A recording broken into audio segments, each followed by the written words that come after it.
Hi folks, welcome back to another video. Now stick around and you will see how I built and paint this Tauntaun. Now just to give you a bit of a size comparison, you can see that the Tauntaun's head is roughly the same size as the palm of my hand. So we got ourselves a pretty big model here. This is going to be the biggest model I've ever attempted. So for my own sanity, what I'm going to do is try and break this down into smaller, easier to do parts. And in fact, I'm actually going to start painting it before I've even fully printed all the parts off. So as you can see here, I've got the head. Now the horns are separate. I haven't glued them on, but what I wanted to do is just basically test the fit before I start painting any separate parts. There's barely any gap there. They've cut the model really well. You can see that they've raised the edge over to eliminate the chances of getting a gap, which is fantastic. Really helps with the painting. So what I'm going to do is start with something nice and easy, and that's the horns. So they've been sprayed in a grey primer already. And what I'm going to do is, first of all, paint them a bone-like colour. Then I'm going to throw over a brown wash to fill in all the recesses. Then I'm going to come back in with a dry brush of a slightly darker brown. And then finally I'm going to do a dry brush of grey. I've looked at pictures online of the Tauntaun props that they had used in the movie. And the horns are kind of a browny grey colour. So hopefully this little selection of paints will work quite well. Okay, on with the more cast bone.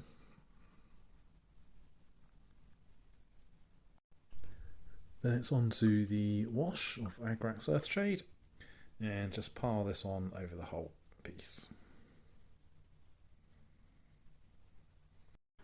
Okay, so taking some small amount of that Baler Brown, you just want to make sure you've taken most of the paint off the brush. And then I can bring in the horns. That's what we're looking like after that wash has been applied.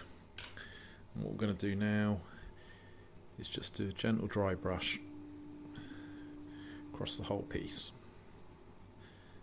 And you can see that darker brown just starting to pick up some of the edges.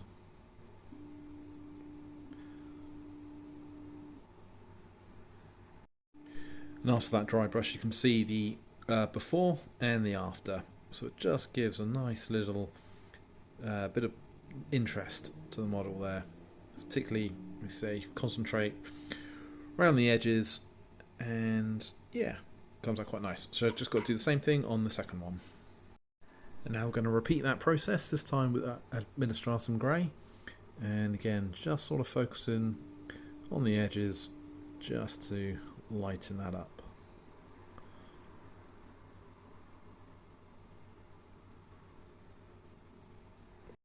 And after that grey, there we have the finished horns. So there's a couple of other parts on the model. He has horns. I'll just bring in the head again, if I can just about fit it in. He has a couple of horns on top of his head. He also has a couple of claws, and obviously claws on the feet as well. So the good thing is, once you're happy with how you've got your sort of way of painting horns, you can just replicate that same recipe for all the other areas that you need it. Okay, let's carry on to the next bit. So across the model there are various little accessories that are easier to paint separately than add on. Things like the bags, there's a saddle, reins, various things like that. I won't go through all of them because it'll be a bit of a too long a video and a little bit dull, but I'll show you one, and essentially it's the same steps for them all. So put down your base colour. In this case I've chose Death Guard green because it's a nice sort of army coloured green. And then what you want to do is get your wash of choice. So I'm using Athenian Camoshade, which is basically a dark grey wash really, and just again slap it all over and then let that dry. And what that'll do is that'll sink into all the recesses and bring out some of that nice texture shading. Obviously make sure it doesn't pool anywhere. Just keep an eye on it as it dries.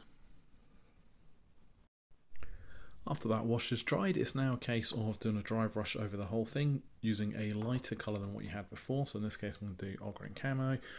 As with all dry brushing, make sure you've got most of the paint off the brush, and then in circular motions just go around the whole piece trying to catch the edges as much as possible. and just work your way around the model just to give it a bit more interest. Okay, next thing you want to do after that is take a darker colour. I've just taken black in this case, and I've put hardly any on at all, and then what I've just basically done is gone around and stippled all in the areas where I think it needs just a little bit of shadow and shading. After a couple of passes, you start to get that more mottled look. Okay, the next thing to do is paint on any other details. So I'm just going to paint on some silver, and then I'm going to throw a dark wash over that as well, and then I will highlight that back up with a brighter silver. And after that silver is applied, this is what I'm left with. So I have actually now finished all the separate parts. So obviously I did the horns, which I showed you earlier. So I'll just take you through each of those parts now. I have the saddle. That's all printed in one solid piece. I have the blankets that go on the back. That's been hollowed out. I have... This is another solid piece. It's the binoculars in a bag. So this is a piece that actually just sort of attaches on. It doesn't sort of glue in or anything like that. Then we have a satchel. We have a gun hand. Then we have the other hand, which is holding reins. So, and then I think then we have, I was going to say the last two pieces, but there's one more. We have the stirrups. And then finally we have one last little bag. Yeah. So quite a lot of pieces. It was nice to paint them separately actually, because I did them over the course of a week or so, just doing a piece sort of each day. It was a nice way to do it really. So the way that the model is sort of put together, I'm going to have to sort of work out when to glue these parts on, because things like, I can't have Luke's feet. I think Luke will have to go on the model before I then put this over his foot, that kind of thing. So it's just a case of working out when's the best order to put these pieces on. But it'd be nice job to finish off, to glue all these parts on and kind of build it towards the end. So with that in mind, I better get on with the rest of the model. Okay, so turning to the base, as you can see, I have stuck the base together. It actually came in 4 parts. It's a very large base. It's about 12 inches in diameter. Now, the trouble with bases is they never go together completely smooth. You're always going to get gaps in between the pieces. So what I've done is I've filled in those gaps with a bit of polyfiller. I've then gone over that with a bit of printer resin and dried it just with a UV torch to try and seal those gaps. I mean, the two sides went together pretty well because of just the way I orientated it, but I knew I was always going to have a couple of problem sides. Now, what I've done, you can see I've primed some of it black around the edge. What I'm going to do is also primer the top white, just to help me, because obviously it's a snowy base. But I'm not going to do that until I've actually finished working on the base. There's a couple of icicles that have to be stuck in. But the reason I've primed this black at the moment is because it's actually going to help me in the painting process. And if I turn this thing over, you can see a bit easier how the 4 sides have gone together. These are obviously the holes that I put in there for drainage purposes, because the base is printed hollow. So what I'm going to do is tidy this up, even though it's only the bottom. What I've actually got is a roll of sticky back vinyl. You can get this stuff for dead cheap in all sorts of designs. I bought this, I think £7 it cost me from the range, and it's about 4 meters by 2 meters. Anyway, I've cut obviously to size. I've done a nice circle, so I'm going to put that on the base, and what that'll do, it'll help in 2 ways. It'll hide obviously these joins, and it'll hide obviously the holes as well. But the reason I wanted to spray it paint black first is because obviously the edging around there will be nice and tidy once this goes over. Here is the finished result after I've stuck that on. I've also put on some of these pads. You can just buy these by the sheet. They go under sort of furniture, that kind of thing. What that will do is it'll just provide the base with a bit of stability. It was fairly flat anyway, but a little bit extra always helps, because once you've got those pads on, it's not going to rock or anything like that. So that's the bottom side done. That was the easy bit. Now let's carry on with the rest. So this is the first time really that I've managed to finish the main body of the Tauntaun and get him in position on the base. Now it's always worth making sure that everything fits together first before you start coming in and gluing pieces, just to try and work out any problems you might have. He's a very large model, and I'm actually struggling sort of to find a place to put him to film this. But what I will say, just in case anyone is looking to build this, there are a couple of issues which I've encountered which I'm going to have to kind of work around, and it's to do with these ice pieces.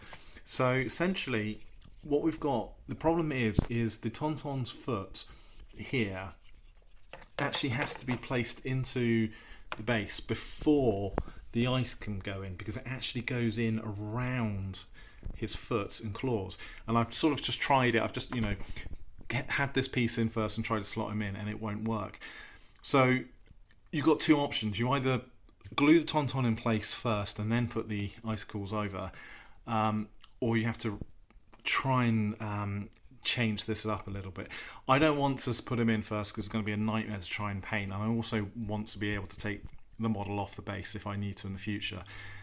So what I'm going to have to do is re-sculpt, or at least chisel away some of this piece that goes around his foot.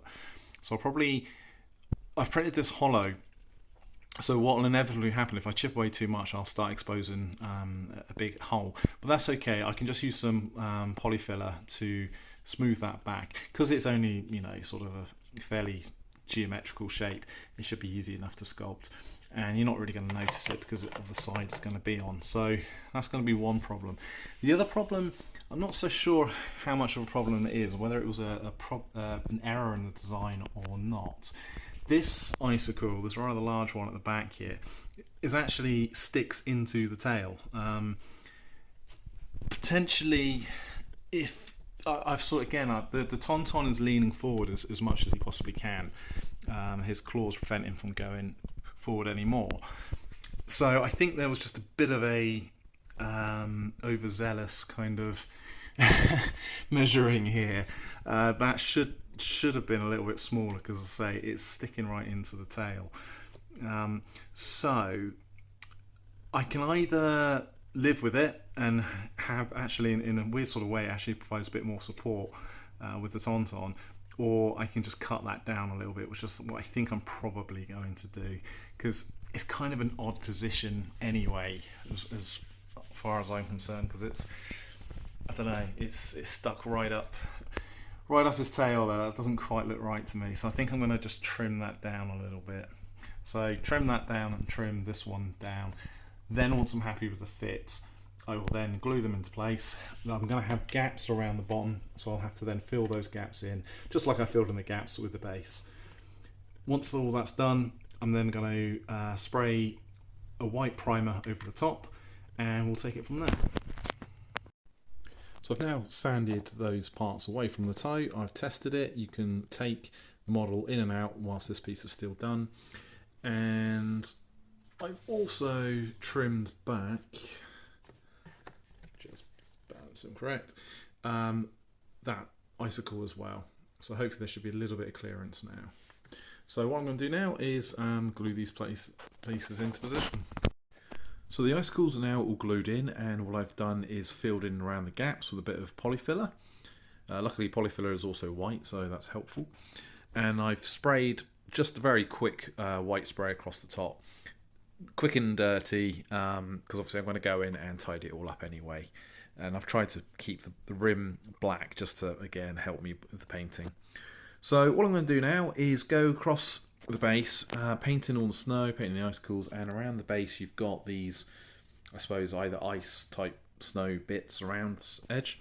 So the whole thing is going to get a light dusting of Corax white, and it's just a case of going over the whole base. It doesn't have to be completely even. I'm quite happy to have a little bit of sort of darker patches here and there, because it'll add a little bit to the believability, make it look a little bit more realistic. So I've done a lot of dry brushing all over the piece. I've done a combination of whites, very light blues, light greys, and I think that the way I've not really done a snow base before, but I think for me, the way to make it look slightly more realistic is to make sure that it's not all one white colour. I think you dirty up the snow a little bit here and there, put a little bit of ice blue in here and there, and I think it kind of sells it a little bit more. So I've gone around the edges and also painted in the parts that are also sort of ice blocks around the edge.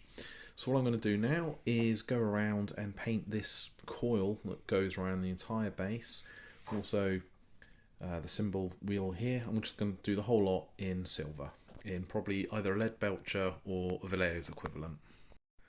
That's the silver all done, and I've also gone around and tidied up the base rim with some black. So what I'm going to do now is use some Death World Forest, which is a nice dark green, and I'm going to go over these pipes that go along the front here. And that's the green done. I also threw over some brass and some bronze over the little clips and the I guess the wires cuts in between. So what I'm going to do now is go over all those details, so the silver and the green in a black wash. I'm just using Vallejo black wash, and I've just watered it down ever so slightly.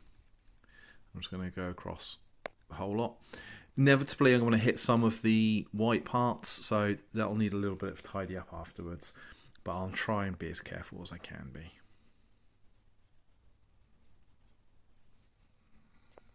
So here is the finished result. After I put that black wash on, I did hit it with a dry brush of Rune Fang steel just to bring that silver back up, and I also went over the green with a little bit of that original green colour that I used and just kind of speckled it over just to bring that up a little bit as well, the same as I did on the metallic parts. So basically I just went back to the original colours and just sort of stippled that original colour back on just to bring up the colour a little bit more. So the other thing I've done, as part of the pieces that I've kept separate, I have the logo piece here. I very simply followed the same process steps that I did before with the silver. I decided to go with gold for the logo. So what this now just plugs in to the front here somewhere. Simple enough. Excellent. So that's the finished look of the base. So I'm going to glue this part in and then call the base done, and now move on to the rest of the model. The grey primer that I used across the piece gives me a nice foundation on which to build on, but it's a little bit too light. So for the moment, what I'm going to do, my first step is actually going to be to make a black wash. So I've taken some Vallejo black paint and mixed in a lot of water, so it's completely watery consistency. And what I'm going to do is going to go over the entire thing, slapping this on just to darken this down a little bit. What I want to try and do is hit all the recesses, so try and create some shadows into the fur, just slightly, and tint it all down. It'll take a little while for this to dry, but when I come back it should give me a pretty good foundation on which to build my colours up from. Okay, so that wash is now dried, and you can see he's darkened down a little bit. You can see the difference here. I haven't put the wash over this side yet, and you can see the difference in colour.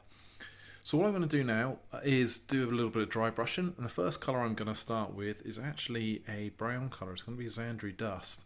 Now I'm going to just pretty much go over most of the model with this, and it's just going to add a touch of this light brown. Now, it doesn't matter if we go too heavy in any places, because we're going to be doing a lot of dry brushing after this. Next, it is a dry brush of Morecast Bone, and this time I'm going to go a little bit lighter. It doesn't have to be across all areas of the model, just a few selected parts. Following up that dry brush with a dry brush of Adamantium Grey now. Now, this one is going to start really showing a bit of lighter colour across the model.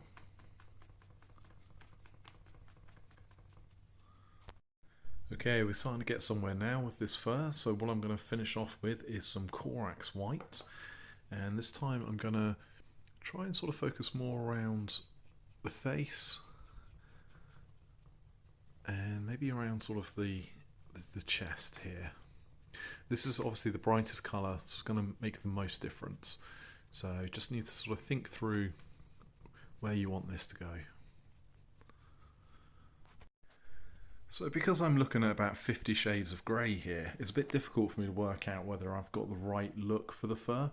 So until I start adding some extra colours, I'm not really going to be certain.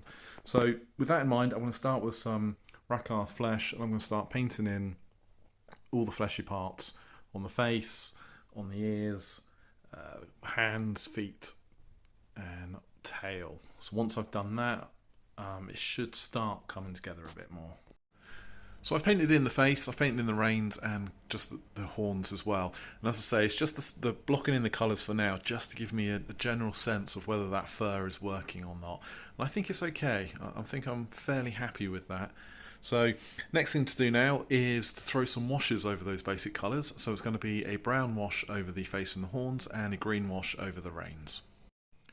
So those washes have gone in and filled in all the recesses and brought out some detail. So now what I'm going to do over the flesh parts, I'm going to take that Rakarth flesh which I started with, and now just start doing a quick dry brush just to brighten up all the raised edges.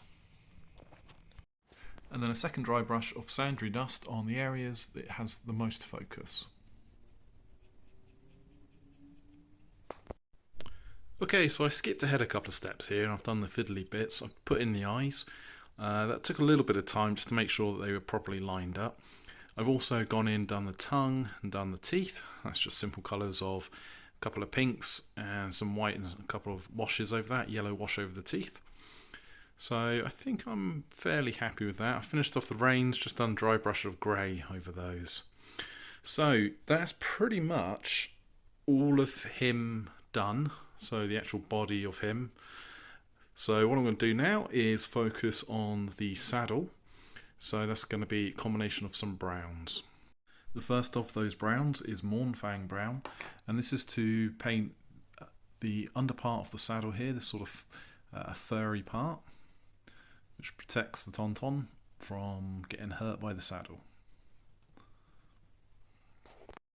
Next up, we're going to take some Rhinox hide, which is a darker brown, and we're going to do all the rest of the saddle now. So all the saddle, and also we've got some straps around the bottom here, which also go around the back of the tail there.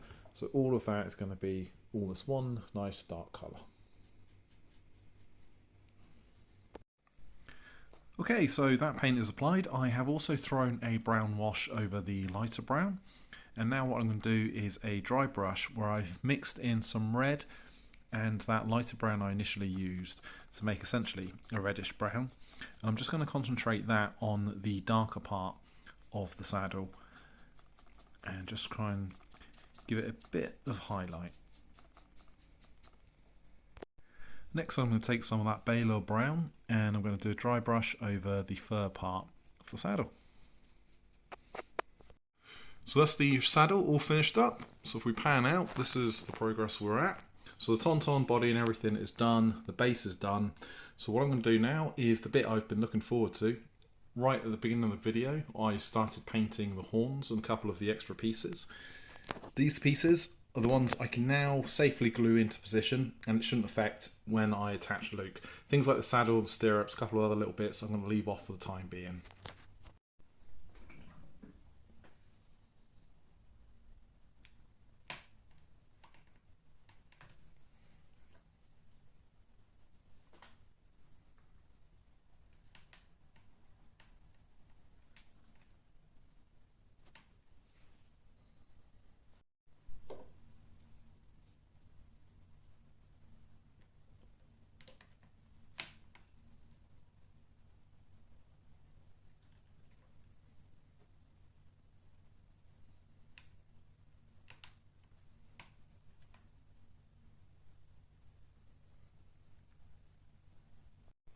Okay, so here he is, he's all dressed for success.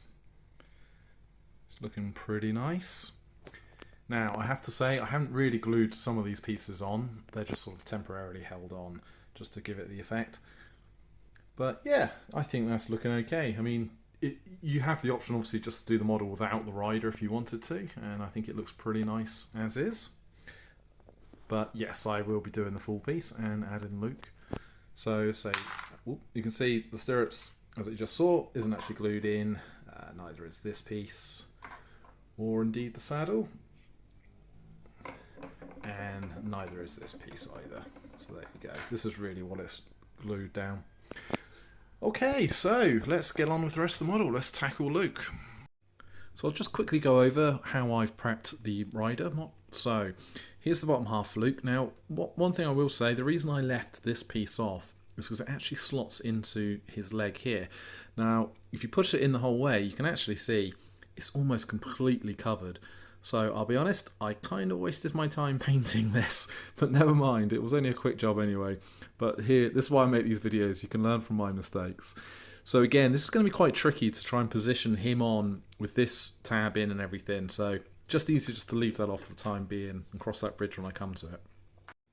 So why is Luke only cut in half at the moment? Why is he not joined together? Well, there's a reason for that. I originally was just going to go and attach the whole model in one piece, but then I kind of had another idea which kind of makes my work twice as difficult, but never mind.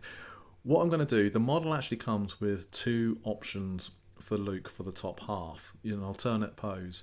You're supposed to choose which one you like the best. However, I've decided I'm going to go with both options. So what I've done is I've magnetized the waist, and if I bring in the first option, I've now magnetized the body as well. So we can go with that option, but then when we get fed up with that, we can also change it to the alternative pose, this guy. And of course I had to go even further than that, didn't I? Not satisfied with that, I then opted to have a change in the head as well, so we can change it to, there we go, regular face without the mask on. So I've got a lot of options here. This first time using magnets, and it worked fairly well. I was surprised at how, I think the trick is, first time I've done this, so I'm by no means an expert, but obviously the real trick is to make sure that the two connecting parts are as flat as you possibly can get them. And then, yeah, obviously making sure that the magnets all line up, and obviously you get the right size. You don't want two opposing sides. So I think this is going to be quite fun to do all this. I say it's going to be a lot of work, but I think at the end of it, it's going to be pretty nice to have these different options. It's just quite fun just to keep swapping the bodies around. There we go. Isn't that fun? Okay, so what I'm going to do is start painting the lower half. So as I say, there's a lot of work to do, so stop yammering on about it. Let's just get cracking. Let's start with the trousers then. So I'm going to take some Citadel Dawnstone. This is quite a thin paint, so it might take a couple of passes.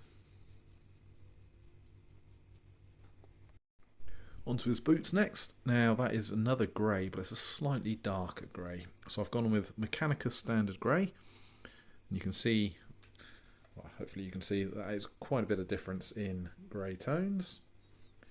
So just going to go over the tops of the boots. And the boots are actually a two-tone colour, so I don't need to do this part or this part. So I need to take it down to there. Onto Steel Legion Drab now for the shoes. They're kind of like slippers, because they essentially go around the side here and then over the top front.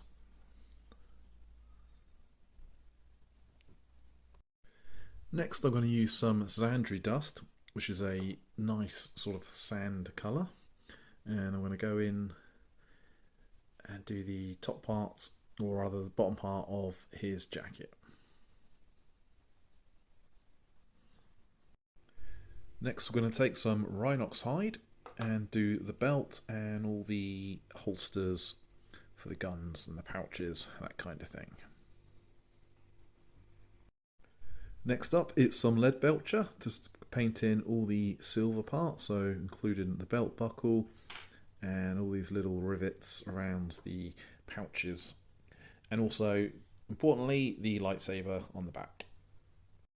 So with all those base colours down, what I'm going to do now is add a little bit of contrast to that. So I'm going to take some Agrax Earthshade, which is a brown wash, and I'm going to go over the jacket across here, and I'm going to go across the brown parts on the shoes as well. With that wash now dried, I'm going to take some Steel Legion Drab, which is the original brown I used on the shoes, and do a dry brush over the whole thing. Still with the shoes, we're going to now do a dry brush of Sandry Dust, which will just bring it up a little bit lighter, just to bring out some of the detail. Working these highlights up the model, what we're going to do now is do the tops of the boots here. I'm going to do a dry brush of Dawnstone across all of that. Just try and bring out as much of the detail as possible. There is a lot of nice texture on here, particularly areas like here where they've got sort of damage and tears in the cloth. So if you can, try and sort of focus on that, and it really brings that out quite nicely. So it's on to Corax White now, and this is for the straps that run across the boots here. So you've got the 3 that run across, actually it's 4 that run across the top, so there's one also around the back here, and also then the 2 vertical ones either side down there. Okay, so next I want to add some shadow to the trousers and to those white straps. Now, obviously most of the time I kind of throw washes over it, which is what I've been doing with the browns, but to do darken down greys and whites, black wash isn't really going to give the effect I want. So what I've done is I've broken out my pastel set. Now you have to use soft pastels, not oil ones, and what you want to do, if I just put it over there, is you just take your pastel and just take off a little bit of the pastel chippings with a knife, and so literally just grab a knife,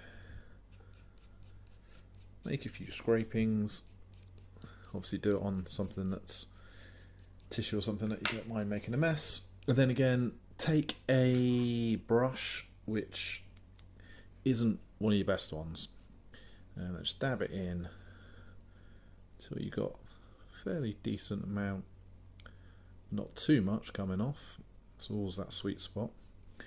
And then all I'm going to do is just now work this black pastel into the folds and the crevices of the trousers.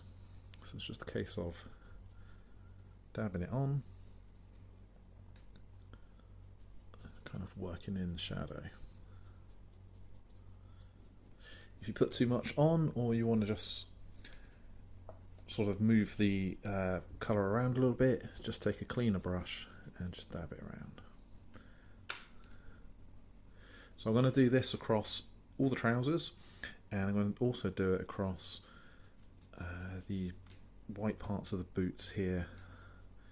Again, this will just add in a bit of definition so it isn't just this stark white. Okay, so I don't know how well that's been picked up on the camera or not, but that shading, I'm quite impressed with that. It's the first time I've used pastels, and it's going to be something I'm going to use quite a bit more, I think, in the future. It's I think you could do the same effect with a airbrush, and I have got an airbrush, although I'm not very good with it. But I always think with airbrushing, it doesn't look so natural. But yeah, this sort of powder effect definitely blends in a lot nicer. Okay, next thing I'm going to do then is now move on to a dry brush of Gorgon Brown, and that's going to be across the dark brown leather of the straps and the holster, the belt. So basically all across here.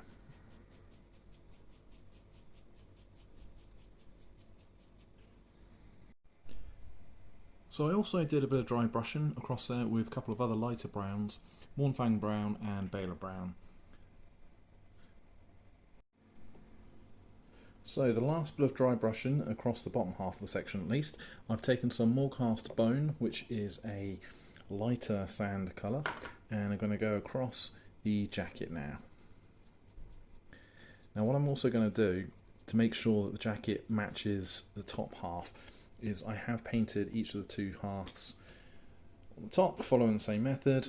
So what I'll do is dry brush the whole thing together, that way I can make sure that the bottom half matches the top half.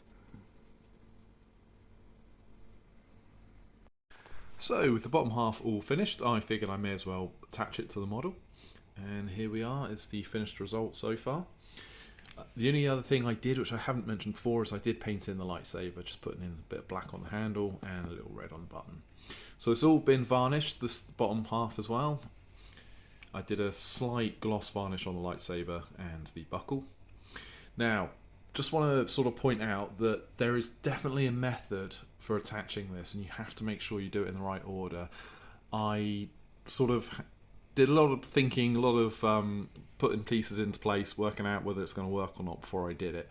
So, as I kind of figured before, I ended up gluing this piece into the leg, and I cut off the tab because there was no way of attaching the tab at the top on the saddle and onto the side. So, if you want to make this model, this is what I strongly suggest. Glue that section into his leg, cut off the tab. Glue the saddle to the legs. Also, and this is very important, this stirrup goes behind the leg, so you have to make sure that this stirrup is glued in first, but not the other one, okay? So glue in Luke's right stirrup. Then attach that, slot his foot in as best you can, wiggle him on and glue him into place. And then finally, once he's in place, you can then attach this other stirrup over his foot. So, let's say, it's a bit of an order to it, but it's there. And then everything kind of slots in fairly nicely, to be honest. Everything all lines up quite well. Everything is sturdy. He's had time to glue in now. He's not wobbly or anything like that. So it's looking pretty good. I'm pretty pleased with it so far. So all we need to do now is stop this kind of decapitated torso piece I've got going here, finish the guy off, and we're almost there. Okay, so turning to the top half of the body, I'm going to start with the face, as that's probably going to require the most amount of work.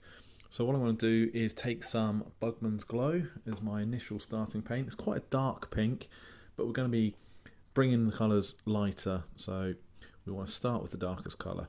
And also it's a nice colour that goes on, it should go on in one coat.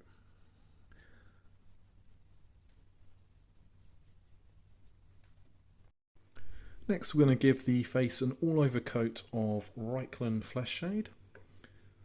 Just making sure the usual things of getting it in all the recesses and making sure it doesn't pull too much as it dries.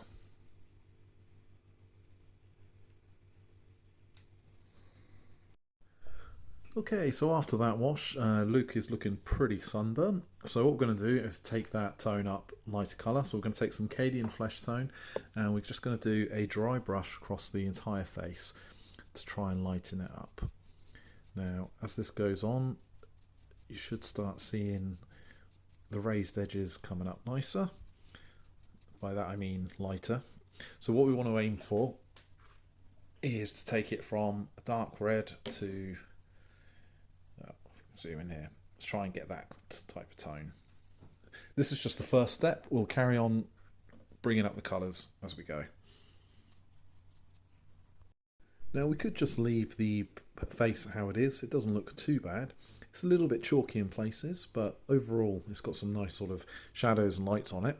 But what we're going to do is the popular sort of sideshow collectibles way of painting faces, and that's to throw a few washes over it. So we're going to take some magic blue and really obviously water it down, and we're going to throw that over the entire face. Now this does look like I've completely lost the plot when I first start doing this, but trust me, there is a method to the madness. You're just going to make sure these get it all across the face. Try not to spill it on the other parts as I just did. And then when you got it on there, just take a sponge and start dabbing it all off, getting off as much as you possibly can.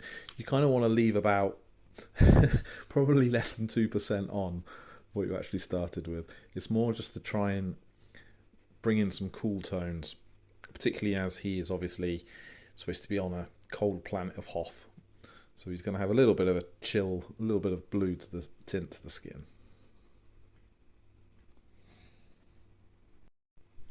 After that's dried, you can see it's very subtle. I don't know if the camera's picking up on it, but there's definitely some little hints of blue left behind, a little bit of veining, that kind of thing. So we're going to do the exact same thing again, only this time we're going to do it with yellow. So any sort of bright yellow you've got, I'm just using moon yellow here. Again, exactly the same process. Water down the paint to a real watery consistency. And then again, just slap it over the face. I've learned from my last mistake, I'm using a smaller brush this time so I don't get it all over the rest of the model. So again, slap it on. Once you're happy you've covered in all the recesses, got completely covered the face,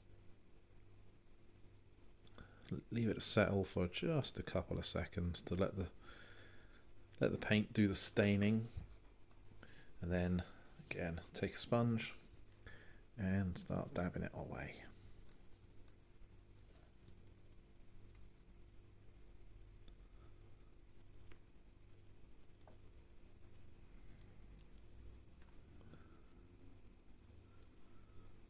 Okay, that looks good.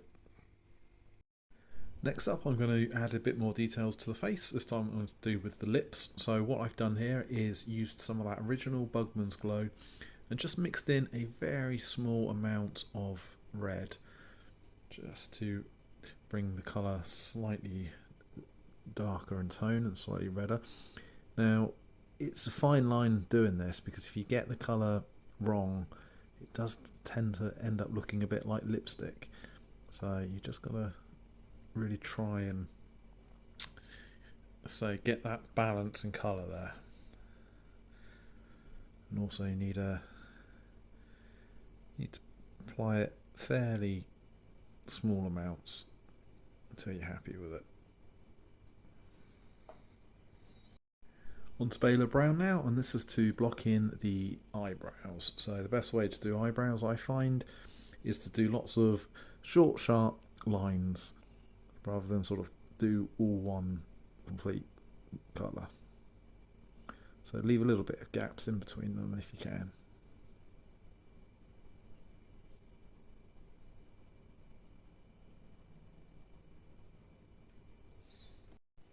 So I've mixed in a bit of white and a touch of light grey just to make a very lightish grey. We don't ever want to do white for the eyes, but we want to get fairly close to it. Let's see which way around is the best way to turn this. Probably turn it upside down a couple of times. We just got to delicately try and work it in to the eye. Try and leave the corner closest to the nose as possible. Because you'll see that there's a little bit of pink that just sort of runs into the eye, which makes it look a little bit more natural. Okay, so I've also dotted in the pupils and put a drop of white as a reflection in each eye. They're not perfect, eyes never are, unless you're one of the world's greatest painters. I also finished the second portrait in exactly the same fashion.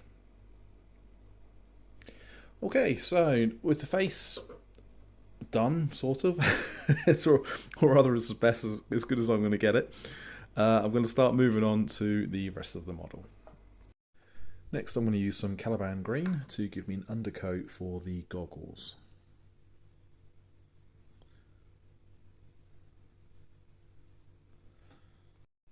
Next, I'm going to take some Warpstone Glow and go over that goggles again. And this is quite a thin paint, so it's one of Sistel's layer paints. So it's going to take probably a couple of coats to make it look half decent. More cast bone for the scarf.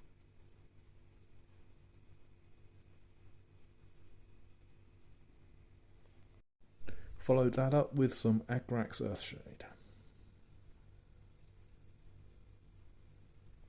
Okay, so that wash is now dried. I have just done a dry brush of that original Morecast Bone colour again, and I'm going to retake it up another notch by doing Tyrant Skull.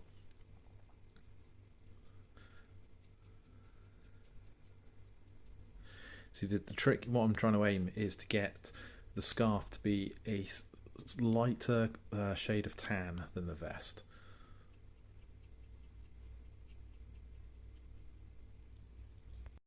Using some Corax White, what we're going to do now is paint in all the last white parts of the model.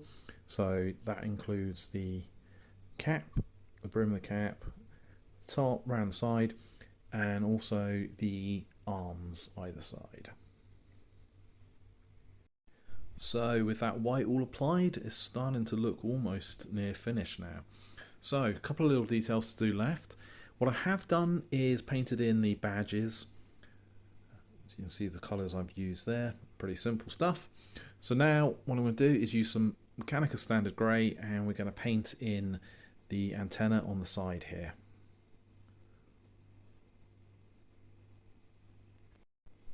Then on some lead belcher just to paint in a couple of silver highlights across there. And then followed by a dry brush of Admanstratum Light Grey.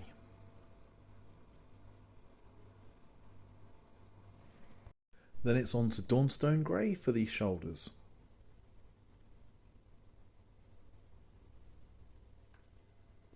Okay, then it's Administratum Grey across the cuffs.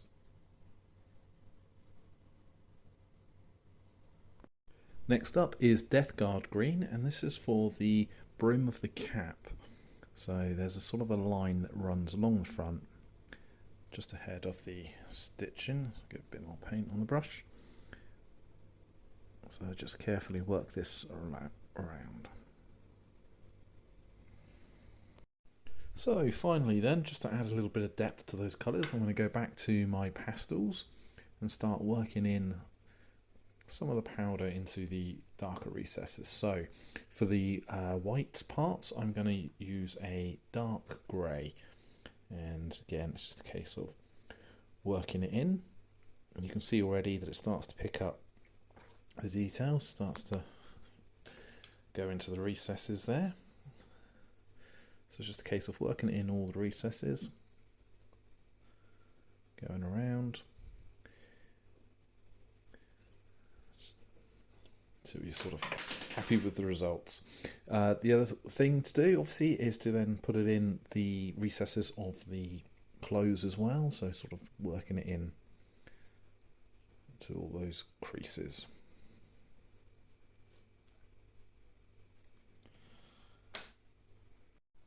Okay, so with that last bit of pastel work done to the model, it is finished. So I have sprayed him with a matte varnish. I've glued this hand back on, and I've also just put a gloss coat over the lens of the goggles there. So the other thing I did is I've put a magnet on this hand. Now all will be revealed when I come to show the final look of the model, but essentially it's so I can clip the reins on and off and make it a lot easier when I switch out the top half. So this is the completed top half for this version, and I will now show you the other half. So as I've been painting this, I was also painting the second option, so I followed all the exact same methods as I did with this one. The only obviously difference is this guy has a pair of binoculars in his hand, and also we have these different options on the head. So here's the first option, which I quite like. Spin him around, and then we can swap that out with the second option. And I have to say, I really do like that sculpt of Luke's face there. So Mark Hamill was a difficult actor, I think, to capture the likeness of. Or at least all the products that have ever been revealed of him in the past seem to be. Even real high-end statues really don't ever seem to sculpt it right. This is really good. I'm very impressed with this. The only thing I would say is the head is a little bit small, I think, compared to the rest of the body. If you see sort of how wide his shoulders are, the head looks slightly too small. I printed this in the 100% 1/6 scale, and just to sort of reinforce the point, a similar model, again by Wicked, is the Captain Rex model, and I've got the head here, and you can see what I mean on the sizing, because both of these are supposed to be 1/6 scale. So I think, as I say, I maybe this one's a little bit big and this one's a little bit small, maybe it's a little bit of both, but I think this head is definitely a little bit too small. But you don't really notice it, to be honest. And at the end of the day, I'm more than happy to have the options to swap out. So yeah, it's just good fun to keep swapping them out. And it's quite satisfying to get that little click as the magnets click in place. Can't believe it's taken me this long to actually try something like this. Okay, so with all these pieces done, we are ready to do the final reveal. Okay folks, the moment we've been waiting for. Here is the final reveal. I'm going to have to pan out quite considerably just to take this model all in. He's very large compared to anything I've done before. In fact, let's bring in the tape measure and we will try and get an approximate height of him. So he is a good about 17 1/4 inches, about 44 centimeters high. Width wise, so at tail, widest part, you're looking at about 14 inches. So yes, quite sizable in that 1/6 scale. And I have to say, I'm really pleased with this. I think he's turned out fantastic. It's such an incredible sculpt. The detail is next level. I mean, I say that with all of the models Wicked put out, but honestly, the research and development that they do when they sculpt these things is beyond anything anyone else is doing out there. Believe me, I mean, I when I obviously paint these things, as I'm sure a lot of you guys do, I look at a lot of reference material, and you know it matches that so well as to what you see on screen in those films. So what I'll do is I'll just try and spin him around a little bit. So this is probably the pose I'll keep on for the majority of the time, but I will swap out the secondary pose in a second. So we see from this side, and again all the detail carries on going round. All the base detail continues round. What I like about this model actually as well is you know you can kind of, the Tauntaun and Luke kind of look in different directions, particularly when you swap out the portraits, so you can kind of get a different look as to which angle you turn him at. Even sort of front on, get a completely different look. So what I will do is I will just go through and swap out the options. So as I showed you before, he's magnetised at the hands. The reins are just simply clipped in to place. So I can remove those. Then it's a case of, sorry, I'm doing this one-handed. So I can then undo the magnet there and pull him off. Let's put him to one side. Then what I'll do is I'll just take off the reins.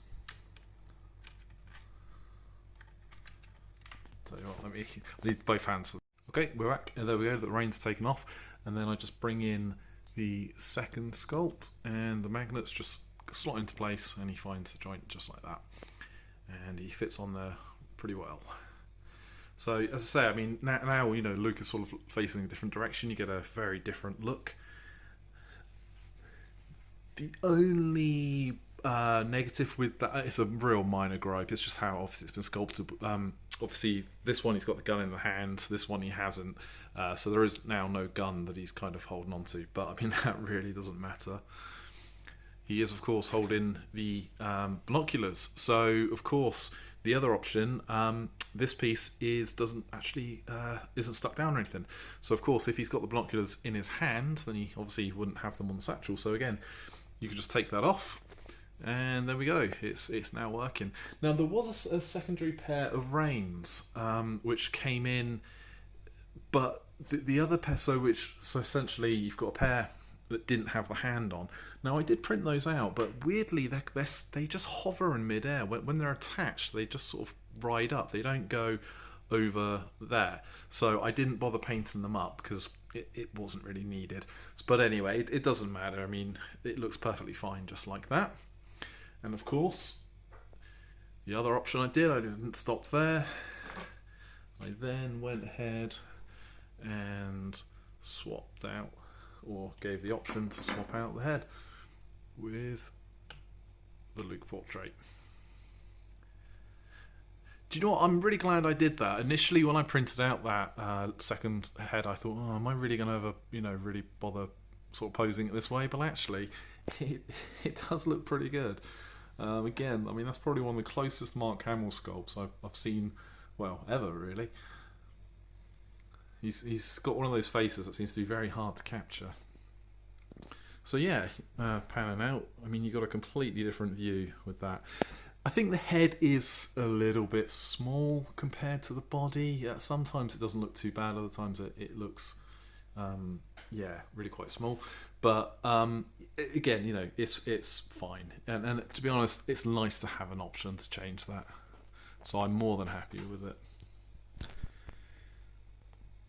So yeah, I think that just about wraps it up. I say this was a lot of work involved. This took me a good month to paint it. It probably took me at least I don't know, a couple of weeks just to do the build, just to sand up all the pieces and work out a plan of attack with everything really.